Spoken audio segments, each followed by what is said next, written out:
everybody. It's time for Morning Manna. And boy, do I have a word for you on this morning.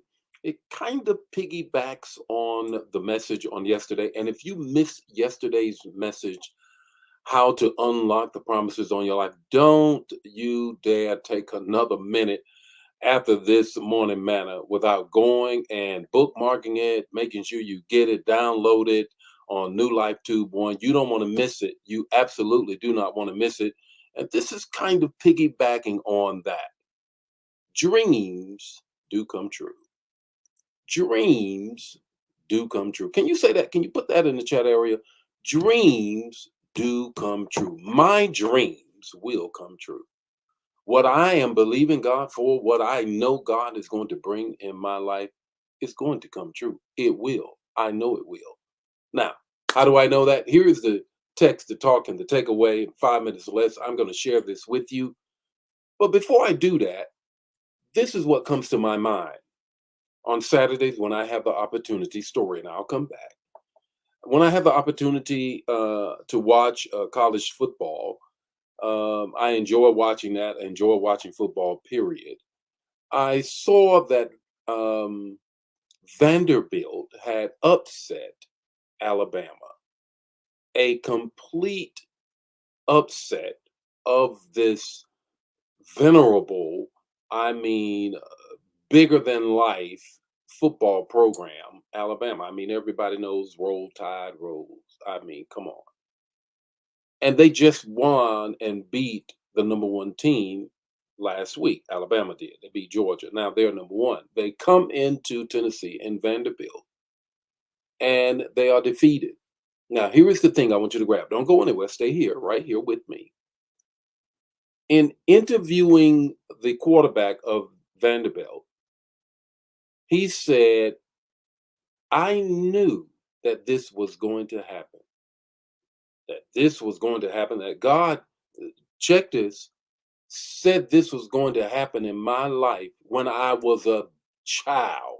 Now, here's a 20-some-year-old, if he's that. Here's a 20-some-year-old young man talking about how God promised him when he was a little boy playing pee-wee football that this dream of beating the number one team in the country was going to come true. He was emphatic about it. He was clear about it. It was no question in his mind that this was the maturation, the realization of what God was going to do in his life. Dreams do come true. Now, what does this have to do with you and I? Here's the text, the talk, the takeaway.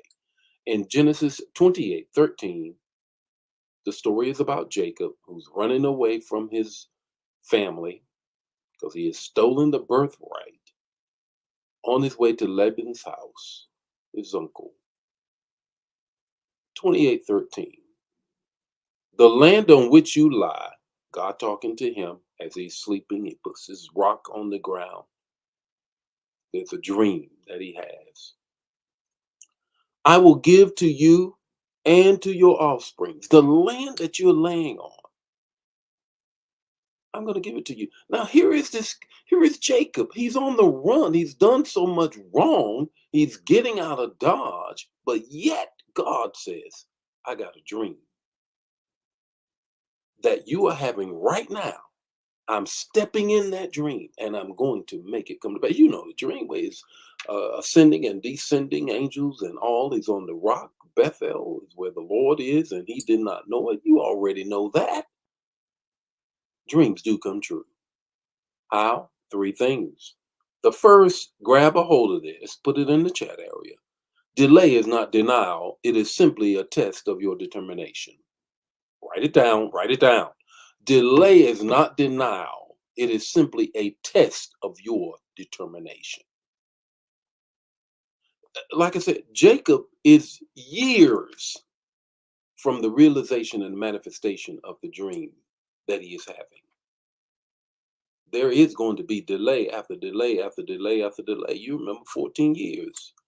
He worked for his wife, Rachel, and what have you. Then there's time after that. Dreams.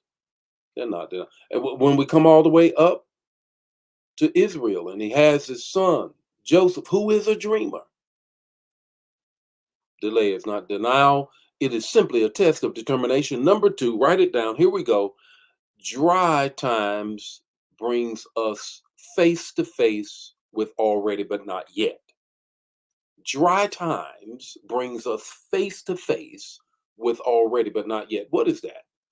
Already but not yet is a Hebrew understanding of the maturation of time. It is the Hebrew understanding of how the clock ticks with respect through the lens of the theology of God.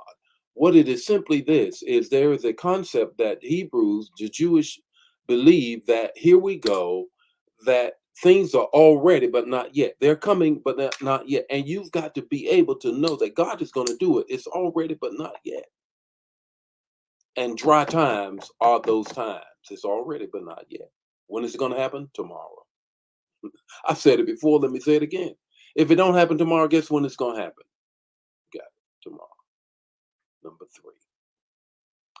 Daydreaming keeps night dreaming from turning into nightmares.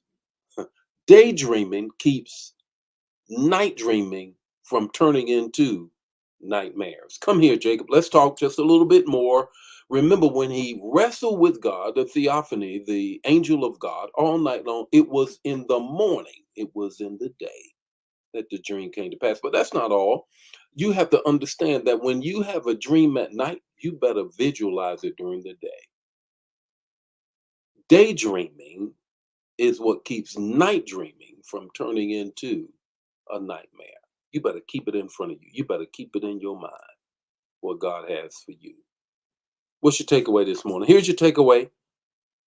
Dreams have due dates, not expiration dates. I'm right about it all day, especially on this morning. Dreams have due dates, not expiration dates. The Lord be with you today. May his face shine upon you and give you peace. This bless you, bless somebody else. Don't keep this manna to yourself. I'll see you tomorrow morning with more morning manna and bring somebody with you. God bless you.